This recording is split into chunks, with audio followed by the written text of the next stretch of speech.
Hi everyone and welcome to our channel. Today we're gonna be making one of 3 Elven rings of power. It's called Narya, which also means the Ring of Fire. A lot of people don't actually know, but it was gifted to Gandalf by Elves. In the books it was described as a golden ring with a red stone. We are melting the silver in an ingot and later we're gonna roll it to form the base of the ring. After we finish making the ring, we're gonna gold plate it, so it fits the Tolkien's description in the books.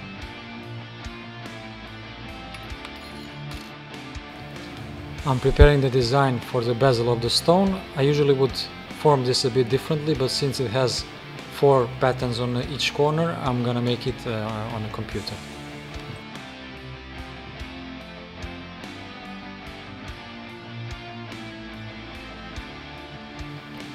Using a saw blade I'm gonna cut the pattern out so it fits perfectly the stone.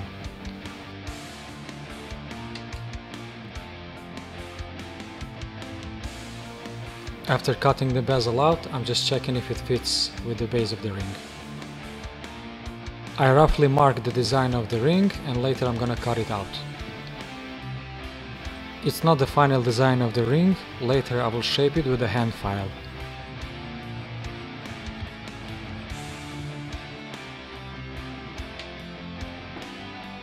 I'm bending the ring blank in round shape and sizing the ring in my finger size.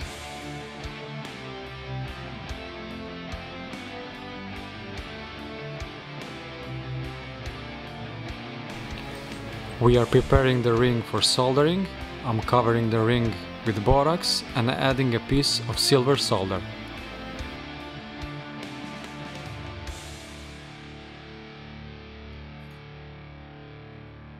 We are forming it in a round shape and checking the fit with the bezel. The bezel sits just a little bit too high, so I'm gonna shape the back of it in an oval shape.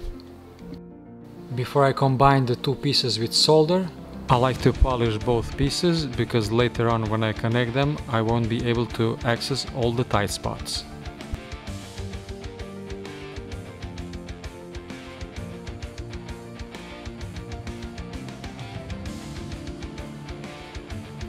I'm soldering now the bezel of the stone and the base of the ring.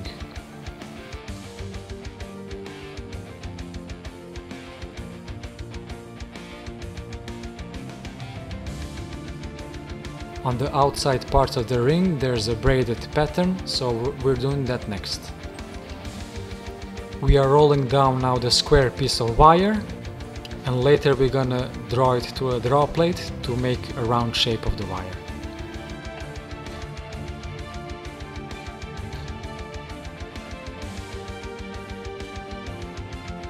By folding a round wire in half and twisting it, we're gonna create a braided pattern. I'm gonna run the braided wire through a dissection on a rolling mill so I can get a better fit with the base of the ring.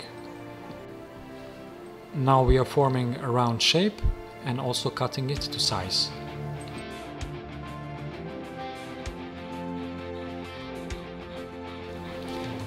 If you're enjoying the video till now, let us know and hit that like button. I also noticed if I added half round cutouts at the end of this ring, I get a better fit with the bezel of the ring.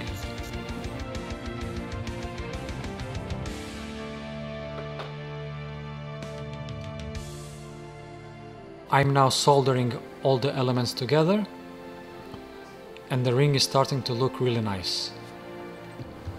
We have finished with all the soldering work on the ring. I'm gonna give it more uniform shape now with a hand file. Just a small detail that we noticed at the beginning of Fellowship of the Ring. You can see the molten metal being poured in a mold. This is a technique called cuttlefish casting and is still widely used in jewelry workshops around the world. But the funny thing is that it is actually used to replicate another piece of jewelry. So theoretically speaking, the elves would probably use the process as we are showing you right now. On most of the designs that I saw online, the center stone, the red stone, has an 8-sided cut. I had a really difficulty finding this kind of stone, but we had in stock 2 oval cut spinels, which had the perfect color, so we decided to use what we had. I don't have all the tools for this exact stone setting, so we'll send the ring to the stone setter. After a couple of days we received the ring and it turned out really nice. Now the last thing we have left is to gold plate it. We had a lot of fun creating this ring and I hope you had also. And you can always subscribe to our channel so you don't miss the next videos. We've decided to make this project in a 3-part series. So next comes Elrond's ring, and for the last we're gonna leave Galadriel's ring. I also had a small moment of inspiration and created a t-shirt with one of the Tolkien quotes. You can check that out in the description. Thank you for watching, take care and see you on our next video.